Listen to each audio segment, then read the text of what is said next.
Bonjour à tous. Aujourd'hui, vous pouvez voir que j'ai sorti un bloc de Noël et on va passer aujourd'hui officiellement à la saison de fabrication des activités de Noël.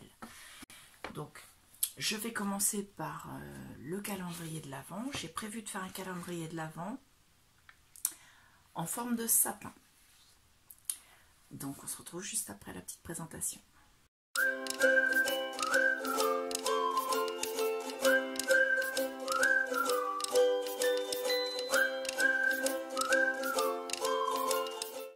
Pour faire ce calendrier de l'Avent, j'ai décidé de prendre ce bloc de le Cardboard Patterns, celui-ci de chez Action. Donc ce sont des feuilles en 15-30, logiquement. Alors, attendez, je me vérifie quand même. Oui, elles font bien à 30 et non pas à 30 et demi. De toute façon, moi je vais les retailler. Donc il me faut des papiers qui fassent 15 cm de haut sur 24 de long. Et il m'en faut bien sûr, je vous écoute, 24. Bah oui. Donc, il y a combien de... Il y a 8, 3 x 8. Donc je vais prendre un de chaque, 3 de chaque il m'en faut. En fait. Hop. Hop. Et à chaque fois, je prendrai celui qui a du foil pour faire une case foil tous les 8 jours, c'est-à-dire à peu près une fois par semaine. Voilà. Hop. Donc, on a nos 24 papiers, on va les tailler.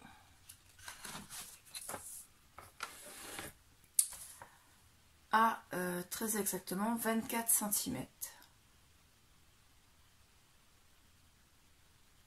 Non, je dis des bêtises, pas 24 cm. Il me faut 24 papiers de 15 par 21 cm. Je vous mettrai en incrustation au tout début de la vidéo quand je vous ai dit que...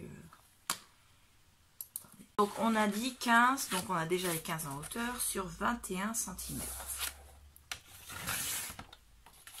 Voilà, donc on a le petit bout de papier qui reste et on les découpe tous à 21.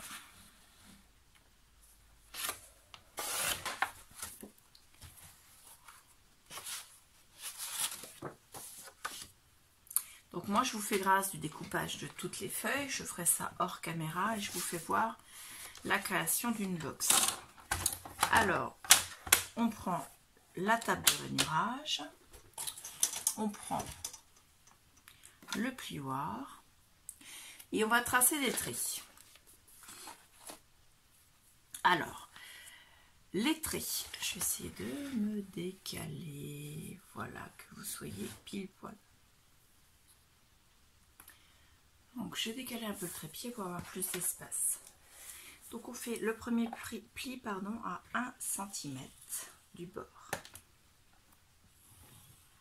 L'autre, on l'espace de 5 cm, donc on arrive à 6 cm. Le suivant, encore 5 cm, donc on arrive à 11 cm. Et le dernier, on ajoute 5 cm, donc on arrive à 16 cm. Et il nous reste donc 5 cm. On pivote d'un quart de tour. On va faire un pli à 2 cm.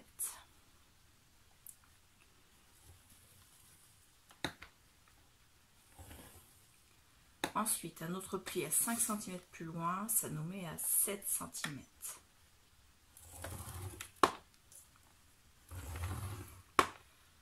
On rajoute encore 5 cm. On arrive donc à 12 cm. Il nous reste donc 3 cm au bout.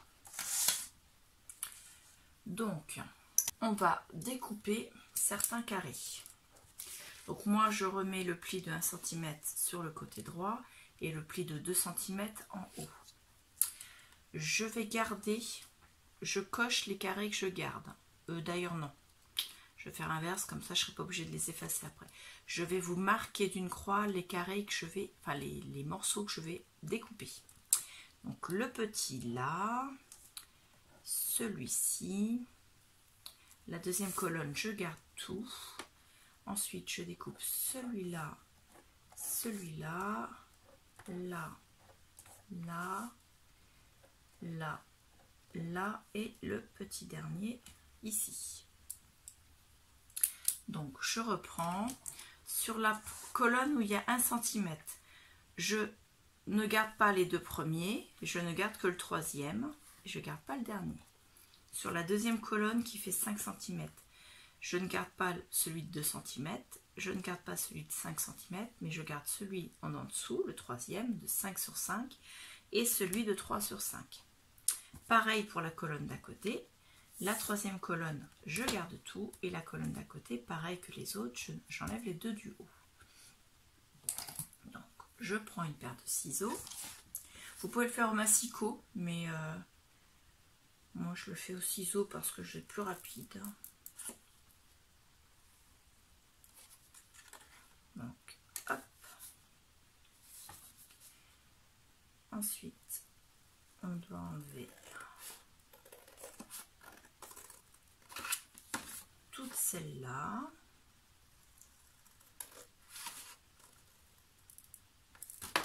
Hop. Et les deux du haut de la dernière colonne.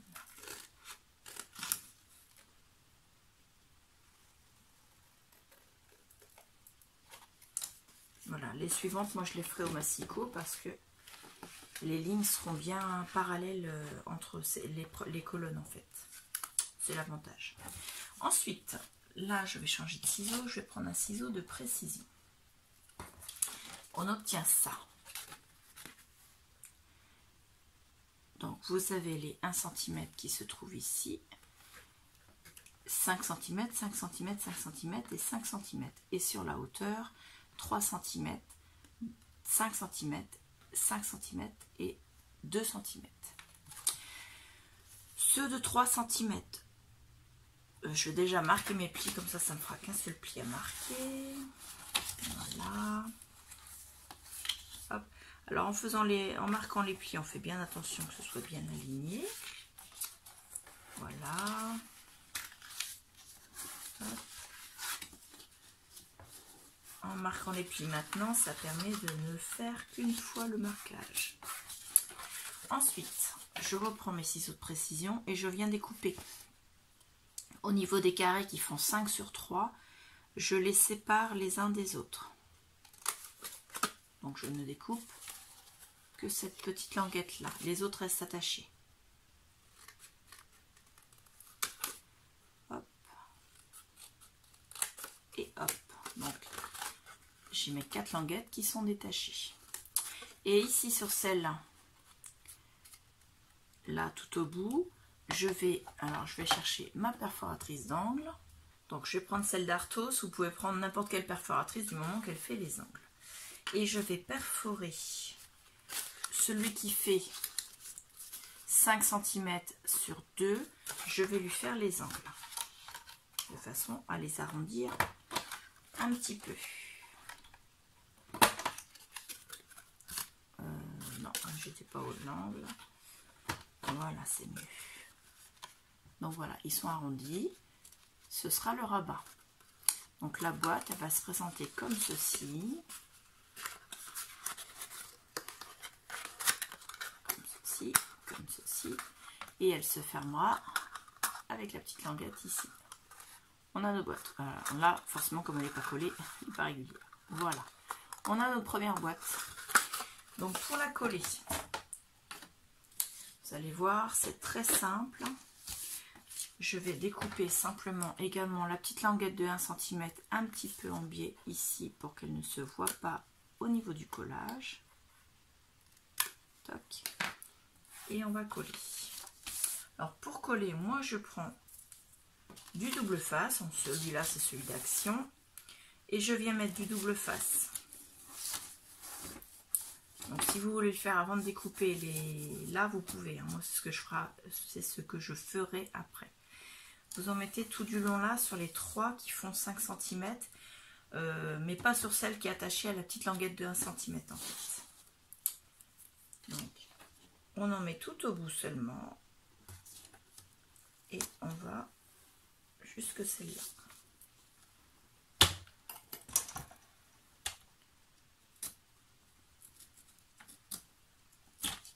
Voilà. Et si on colle avant, bien sûr, hop, quand on découpe les languettes, bah le double face se trouve découpé également.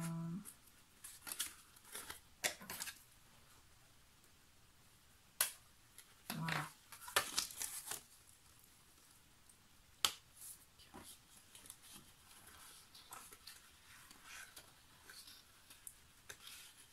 Alors, moi, je vais venir, vous voyez, celle-là, je la mets un petit peu en arrière.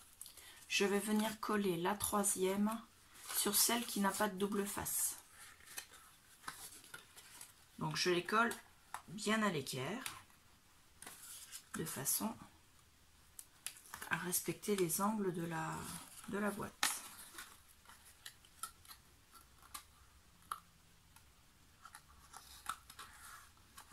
Tout simplement. Ensuite, je viens coller celle qui était pliée. Donc, au-dessus des 2 premières. Et je viens coller la dernière. Alors, je vais glisser simplement un petit peu de double face sur ma petite languette de 1 cm. Parce que je vais la coller en même temps.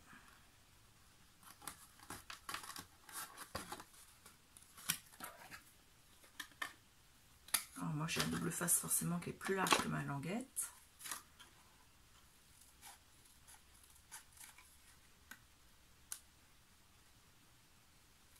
Donc je le rebats. Colle au doigt. Donc ensuite, je décolle mon dernier double face et je décolle également celui de la languette. Et je viens poser bord à bord la languette à l'intérieur de la boîte. Et ensuite, je rabats la dernière partie. Hop, et on a donc la première boîte. Donc ça fait plusieurs manipulations, mais c'est très simple à faire comme boîte en fait. Donc on fait les 24 et on se retrouve juste après. Voilà, j'ai terminé de monter les 24 boîtes. Maintenant on va les agencer de façon à faire le calendrier. J'ai pris un morceau de calendrier rigide, donc très rigide, que j'ai coupé à 40 cm sur 40 cm. Je l'ai recouvert d'un papier cadeau craft avec des dessins de Noël. J'ai tracé un petit repère à 20 cm et j'ai tracé un autre repère à 2,5 de chaque côté de ce repère. Donc ici il est à 17,5 et il est à 17,5 aussi par là. Ça me donne l'emplacement de celui qui va se trouver au milieu, ici. Voilà.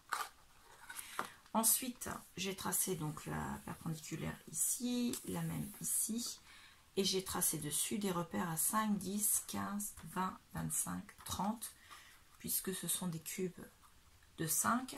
Le dernier jusqu'à 35, je n'ai pas tracé pour éviter qu'il se voit le repère. Ça me fera moins de choses à gommer. Ensuite, j'ai tracé bien sûr les traits, mais pas jusqu'au bout pour éviter d'avoir des choses à gommer. Pareil, je prends mon équerre, je la place sur le trait. Donc, je vais me servir du pistolet à colle. Donc, le pistolet à colle est chaud. J'ai ma recharge. Donc on va pouvoir commencer. Donc je me place mon équerre de façon à pouvoir poser mes boîtes bien perpendiculaires au bord, enfin parallèles au bord plus exactement. Donc la première boîte, je mets bien mon équerre, elle va venir se poser comme ça, s'ouvrir sur le dessus. Donc je vais devoir mettre la colle en dessous et je le place dans la case que j'ai dessinée au milieu du calendrier.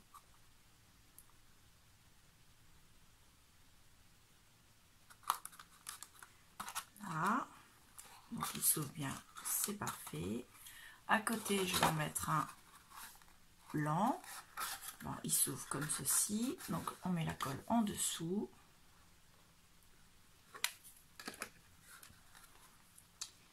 Et on vient le placer juste à côté.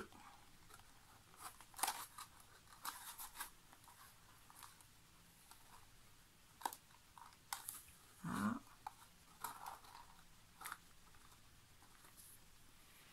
De l'autre côté, on va en mettre un comme ça.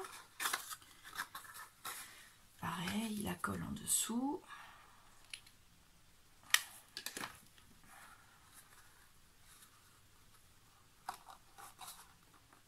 Et on va le passer à côté.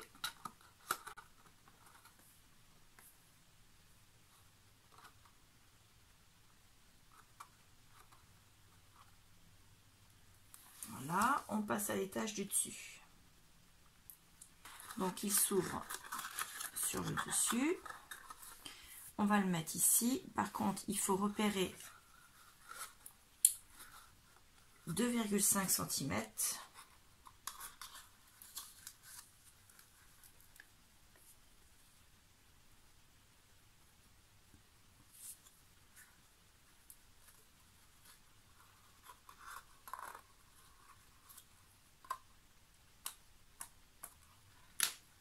Parce qu'on va le mettre, les 2,5 cm, il va venir se poser comme ceci en fait. 2,5 cm, la moitié sur celui-ci, l'autre moitié sur celui-là. Donc toujours l'ouverture sur le dessus, en dessous, et on vient le placer à sa place. Voilà.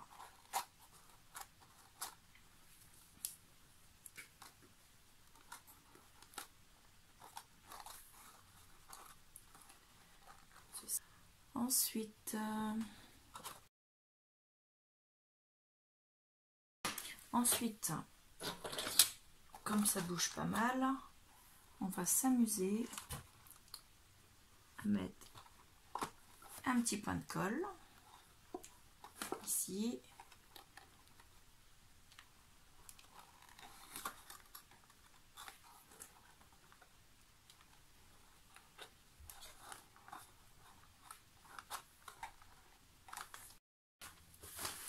Donc le rang d'après, on se retrouve la boîte du milieu. Elle va se retrouver dans la ligne du milieu, donc entre 17,5 de chaque côté. Donc elle va venir se caser comme ceci.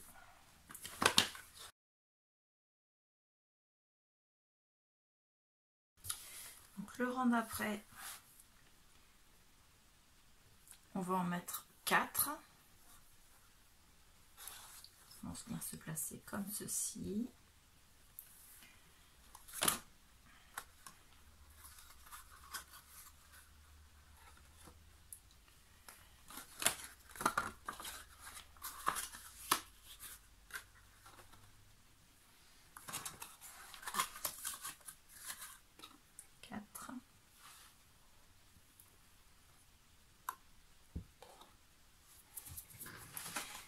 Et si on vérifie, elles doivent s'aligner avec le rang d'ici en fait. Donc on va pouvoir, si on veut, pour bien les aligner, vérifier par rapport à ce rang-là.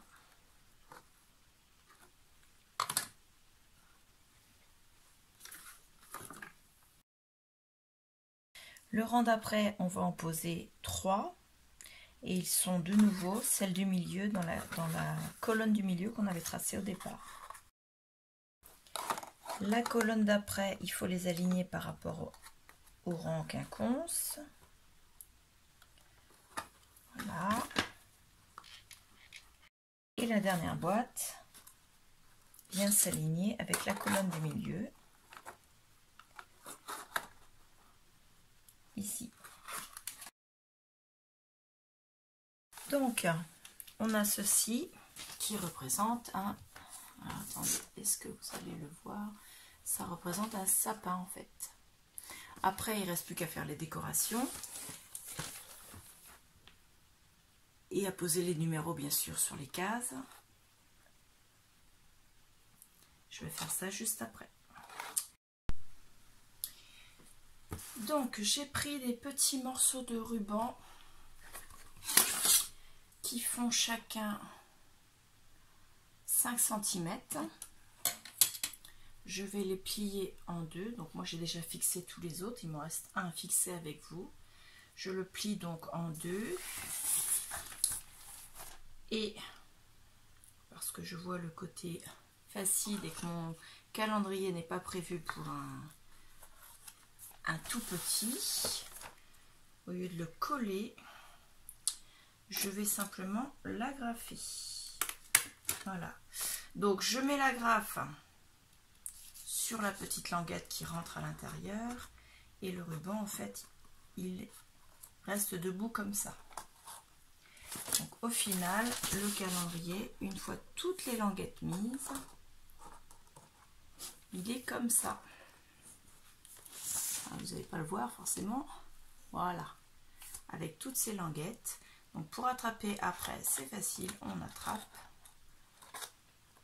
Hop.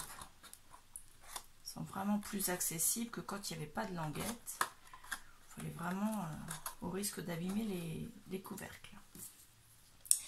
Donc ce sont des boutons de la marque Artemio que j'avais acheté chez Nose, que j'avais payé seulement 1,50 €. Ils vont jusqu'au 24. J'ai 24 boîtes, donc c'est l'idéal. Et donc eux, je vais les coller forcément à la colle chaude parce qu'ils ont un petit... Je suis pas sûre que ça tienne. Non, à mon avis, je vais plutôt enlever derrière le petit bout de mousse et les coller ensuite à la colle chaude. Donc j'allume mon pistolet à colle. Alors est-ce que j'ai bien ma réserve de colle? Alors, le numéro 1. Alors je les colle aléatoirement, j'ai dit, mais je vais essayer quand même de les coller correctement.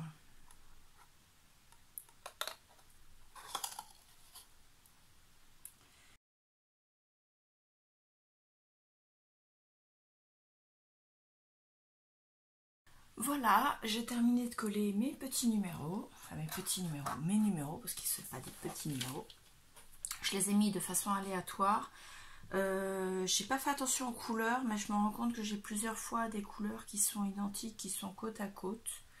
Mais ma foi, comme les boîtes en dessous sont différentes, ça le fait. Donc pour le sapin lui-même, la forme du sapin, la décoration, je ne vais pas en mettre plus, parce que les boutons... Il faut comme s'il y avait des boules dans le sapin, donc c'est impeccable. Cette forme ronde, là, au final, ça fait la décoration du sapin. Par contre, je vais mettre un œillet ici. Alors, je vous fais voir de l'autre côté, ici. Avec un petit ruban ou une petite ficelle de raffia. J'hésite encore. Parce que si je le mets debout, il tient. Mais je me dis que si elle veut l'accrocher au mur... avec une ficelle ce sera plus facile et je vais glisser la ficelle justement dans le lit. Pour faire cet œillet, donc j'étais à 40 cm. Qu'est-ce que j'ai fait de mon crayon hier? Donc il faudrait qu'il soit à 20 cm pour être centré. Et voilà, donc j'ai bien mon trou. Je passerai ma ficelle dedans avec un gros nœud derrière. Donc je vais en prendre une bonne longueur. Hop, je coupe.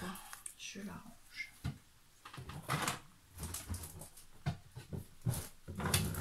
Voilà. Et pour l'attacher, je vais la passer par derrière. Je passe ma boucle, vous voyez, hop, et je fais un nœud de l'autre côté.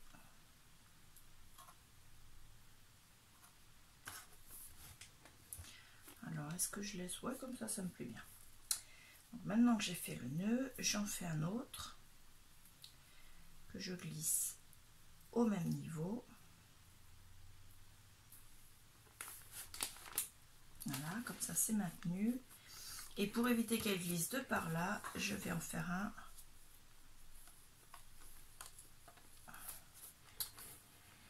Hop. Que je vais laisser aller auprès de l'œillet. Comme ça, ma ficelle ne peut pas aller ni d'un côté ni de l'autre. Mais on peut suspendre le sapin en fait. Bon, bah ma foi, je trouve ça très bien. Au niveau des décorations, j'ai pas envie d'en mettre en fait. Je réfléchis. Je trouve ça très bien. Donc, vous avez l'entièreté du sapin. Et là, vous voyez avec la ficelle qui est longue comme ceci pour pouvoir le suspendre. Voilà. J'espère que ce tuto vous aura plu. Il est assez simple. Mais je pense que pour un calendrier de l'Avent, il n'y a pas besoin de faire compliqué. Et c'est énormément de travail. Et j'avais pas envie de faire en format livre comme on voit beaucoup. Ni en format train comme ça se vend dans le commerce, ainsi de suite. Donc calendrier de l'Avent avec le sapin, c'est un symbole de Noël. Donc je me suis dit que ce serait pas mal. Après, mon idée n'est pas meilleure que d'autres. Hein, mais moi je l'aime bien en fait. Je le trouve sympa. Voilà. Je vous remercie et je vous dis au revoir.